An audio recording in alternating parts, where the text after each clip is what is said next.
നിങ്ങളുടെ ഇഷ്ട പരമ്പരകൾ എക്സ്ക്ലൂസീവായി സൺ നെക്സ്റ്റ് ആപ്പിലൂടെ തികച്ചും ഫ്രീ ആയി ഇപ്പോഴേ ആപ്പ് ഡൗൺലോഡ് ചെയ്യൂ. നീ നിന്റെ മരുമകളുടെ എന്ത് കാര്യത്തിലാ മനോഹര തെറ്റ് കാണുന്നത്? ഇത്രയും മുഴുപ്പുള്ള കണ്ണുണ്ടായിട്ട് കാര്യമില്ലടാ. കാണേണ്ടതേ ശരിയായിട്ട് കാണാൻ പഠിക്കണം. ഓ, അച്ഛനും അമ്മയും അതൊന്നും കാണത്തില്ല മുത്തശ്ശി. മരുമകളോടുള്ള അന്ധമായ സ്നേഹം കൊണ്ട് അന്ധരായി പോയവരാ രണ്ടും. എനിക്കതല്ല, ഇവരുടെ ഈ അഭിനയം ഓർക്കുമ്പോഴാ അതിശയം. എന്ത് അഭിനയം? സുധിയേട്ടന്റെ ഫോട്ടോയ്ക്ക് മുമ്പില് അഖണ്ഡ നാമജപം, ചിതാഭസ്മ കലശം കെട്ടിപ്പിടിച്ച് ഒപ്പാരി ചൊല്ല്. അല്ല, ഇവരെക്കാളും സമ്മതിക്കണം പെണ്ണ് ചോദിച്ച് ഇവിടെ വന്നവന്റെ ഉളിപ്പില്ലായ്മ. അതെ, അത് പരമാർത്ഥം. അമ്മേ, സുധിമോന്റെ ഹൃദയല്ലേ സിദ്ധാർത്ഥന്റെ ഉള്ളില്. Best capsule. വിറ്റുപോയ വണ്ടി റോഡിൽ കൂടെ പോകുമ്പോ ഒന്ന് നോക്കി നിൽക്കാം. പക്ഷേ വീണ്ടും ആ വണ്ടിയിൽ സ്ഥിരമായി യാത്ര ചെയ്യണമെന്ന് വാശി പിടിക്കുന്നതും ആഗ്രഹിക്കുന്നതും അത്ര ശരിയല്ല.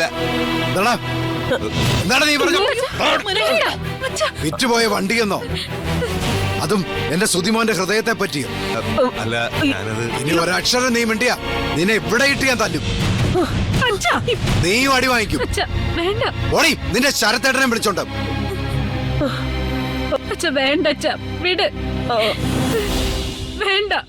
ആവശ്യത്തിന് കേട്ട് കഴിഞ്ഞില്ലേ? ഞാൻ ജീവിച്ചിരിക്കുമ്പോ ഇങ്ങനെ ഞാനില്ലാതായ ഇനിയെങ്കിലും സ്വന്തം ജീവിതത്തെ പറ്റി ചിന്തിക്കുമോളായി. സുധി ഇല്ല, അവനിനി വരത്തില്ല. അതൊരു സത്യവാ, അതൊരു സത്യ.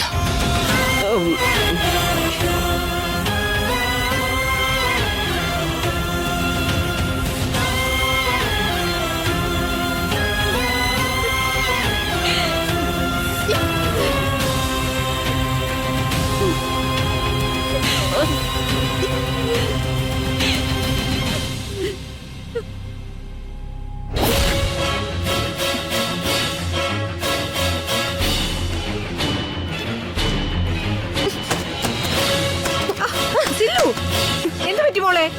നിനക്ക് എന്താ ഭ്രാന്ത് പിടിച്ചോ? എന്താ മോളെ, എന്താ പറ? എന്താ സെലി മോളെ, എന്താ പറ്റിയത്? നീ എന്താ മോളെ വല്ലാണ്ടിരിക്കുന്നത്? എന്തു പറ്റി?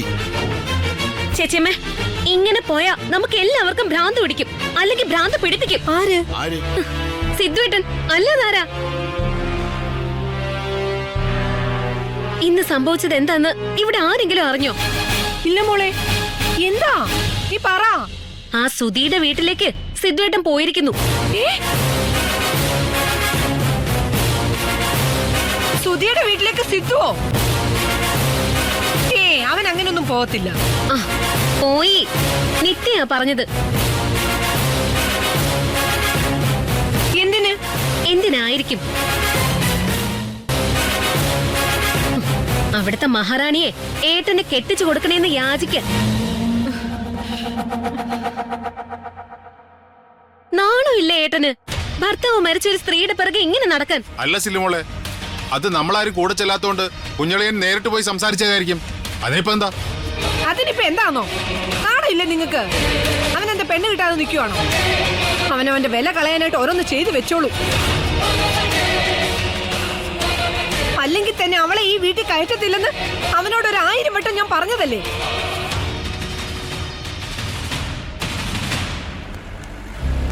എന്റെ ദേവിക എന്തിനാ ഇങ്ങനെ ടെൻഷൻ അടിക്കുന്നത്? എന്നാലും സിദ്ധാർത്ഥൻ ഇത്ര പെട്ടെന്ന് വീട്ടിലേക്ക് വരുന്നത് ഞാൻ പ്രതീക്ഷിച്ചില്ല ഡോക്ടർ. അതെന്തിനാ?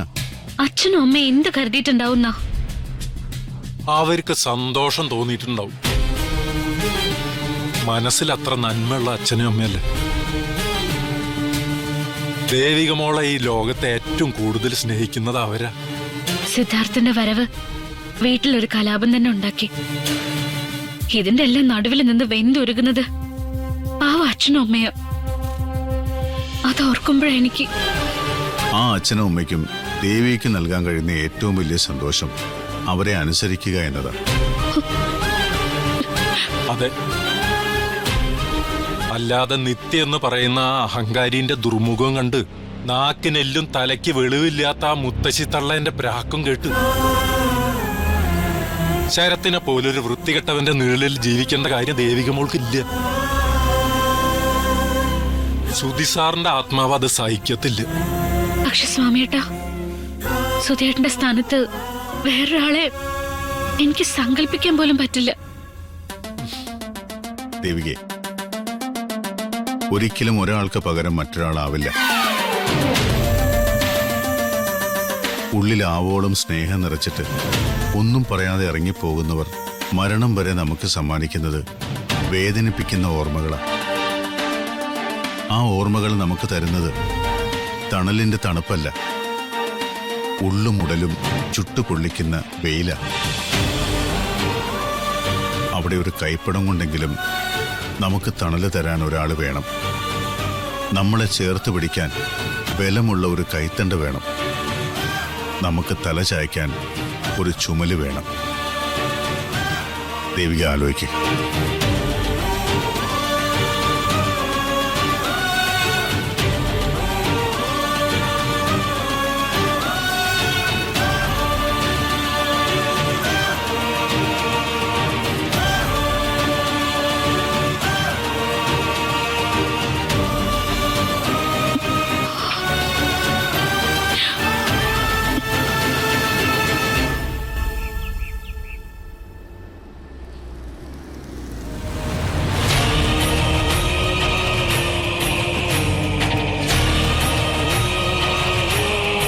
വന്നിട്ടുണ്ട് മണിമാരൻ. മഹത്തായ വിവാഹാലോചനയും കഴിഞ്ഞ്.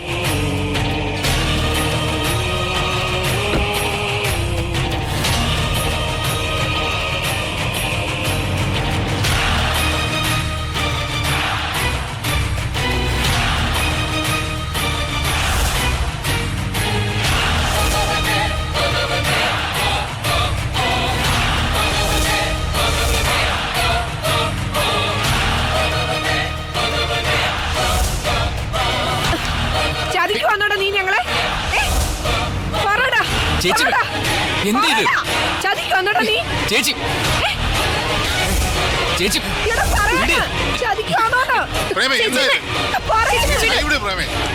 എന്താ പ്രേമ ഈ കാണിക്കുന്നത്? എന്താണ് ഈ കേൾക്കുന്നതൊക്കെ? നീ ആ സുധീരെ വീട്ടിൽ പോയോ? പോയി. എന്തിനാടാ പോയത്? എന്തിനാടാ പോയത്? ഇവിടെ പറഞ്ഞ കാര്യം അവരെ കൂടി അറിയിക്കാൻ. എന്ത് കാര്യം? ദേവിക എനിക്ക് ഇഷ്ടമാണ്, വിവാഹം കഴിക്കാൻ താല്പര്യമുണ്ടെന്ന്. അത് നീ മാത്രം ഒന്ന് തീരുമാനിച്ചാ മതിയോടാ. അവളെയും കെട്ടിക്കൊണ്ട് ഈ വീട്ടിലോട്ട് വരാനാണോ നിന്റെ പ്ലാൻ? ഇവിടെ താമസിക്കാൻ സമ്മതിച്ചില്ലെങ്കിൽ പുറത്തൊരു വീടെടുക്കാലോ. അച്ഛാ, ഇവൻ പറയുന്ന കേട്ടില്ലേ? നമ്മളെല്ലാം വിട്ടിട്ട് അവൻ വാടക വീട് എടുത്ത് താമസിക്കാൻ പോവാണെന്ന് അവളെയും കൊണ്ട്. അപ്പൊ പിന്നെ നമ്മൾ ആരായി അച്ഛാ? ഇത്രയും കാലം ഇവനെ പോറ്റി വളർത്തിയ നമുക്ക് എന്ത് സ്ഥാനമാണോ ഉള്ളത്? പ്രേമേ, അങ്ങനെ പറഞ്ഞെന്നല്ലേ ഉള്ളൂ. അല്ലാതെ കുഞ്ഞളീന് ഈ വീട് വിട്ടു പോവോ? നീ പറഞ്ഞതിന് അതേ നാണയത്തിൽ ഒരു മറുപടി പറഞ്ഞു, അത്രേ ഉള്ളൂ. നീ സങ്കടപ്പെടാതെ. ഏട്ടാ, ഏട്ടനിപ്പൊ ഞങ്ങളെക്കാളും വലുത് ഇപ്പൊ അവരാ, അത് ഞങ്ങൾക്കറിയാം. പക്ഷെ ഏട്ടാ, ഇന്ന് നിത്യ എന്നെ വിളിച്ച് ഓരോന്ന് പറഞ്ഞത് കേട്ടപ്പോ നാണം കൊണ്ട് എന്റെ തൊലി ഉരിഞ്ഞു പോയി. നിത്യ എന്നോട് ആദ്യം ചോദിച്ചത് സിന്ദഗിയുടെ ഏട്ടന് വേറെ പെണ്ണ് കിട്ടത്തില്ലെന്നാ. ഹൃദയം മാറ്റിവെച്ച ഏട്ടനുമായിട്ടുള്ള വിവാഹത്തിൽ നിന്ന് മയൂരി പിന്മാറിയെന്നും വേറെ പെണ്ണ് കിട്ടാത്തതുകൊണ്ടാ ആ വിധവയുടെ പിന്നാലെ ഏട്ടൻ നടക്കുന്നതെന്ന് പറഞ്ഞത് കേട്ടപ്പോ എനിക്ക് തന്നെ നാണക്കേട് വന്നു. എടി, പറയുന്നവര് പറയട്ടെ, അവരുടെ വാക്കുകൾ തിരുത്താൻ നമുക്കാർക്കും പറ്റില്ലല്ലോ. അങ്ങനെ പറയുന്നവര് പറയട്ടെ എന്നും പറഞ്ഞേ ഇതങ്ങനെ നിസ്സാരമായിട്ട് തള്ളിക്കളയാൻ പറ്റില്ല. അവളുടെ വീട്ടിലേക്ക് ഇനി പോകുന്നത് ഞാനാ. എന്ത് വേണോന്ന് എനിക്കറിയാം.